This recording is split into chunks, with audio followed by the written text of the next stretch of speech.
નમસ્કાર દર્શક મિત્રો, એચડી ન્યૂઝમાં આપનું હાર્દિક સ્વાગત છે। હું છું આપની સાથે આરડી વાઘેલા। જોઈએ આજના મુખ્ય સમાચાર।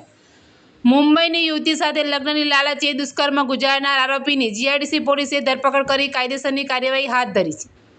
અંકલેશ્વર જીઆઈડીસી પોલીસે દુષ્કર્મના ગુનામાં આરોપી યુસુફ મહેતાની ધરપકડ કરી છે। આરોપી સામે મુંબઈની 22 વર્ષીય યુવતીને લગ્નની લાલચ આપી દુષ્કર્મ આચર્યા હોવાની ફરિયાદ નોંધાવી હતી। પોલીસ ફરિયાદ અનુસાર વર્ષ 2023થી અત્યાર સુધી આરોપી અંકલેશ્વરની અલગ અલગ હોટલોમાં યુવતી સાથે લગ્નનું વચન આપી દુષ્કર્મ આચર્યું હોવાનો આક્ષેપ કરવામાં આવ્યો છે। બાદમાં આરોપીએ અન્ય યુવતી સાથે લગ્ન કરી લીધા હોવાનું પણ ફરિયાદમાં જણાવાયું છે। આ મામલે અંકલેશ્વર જીન ફળિયામાં રહેતા યુસુફ મહેતા સહિત તેના પરિવારના 5 સભ્યો સામે પણ ગુનો નોંધવામાં આવ્યો છે।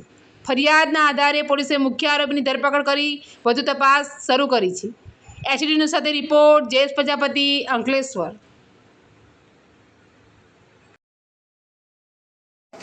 ડોક્ટર કોણ ઘરમાં ના તો લેડી શકે કોઈ એને કહેવાનું આ બધું યાર વિક્રમજી હતા એનો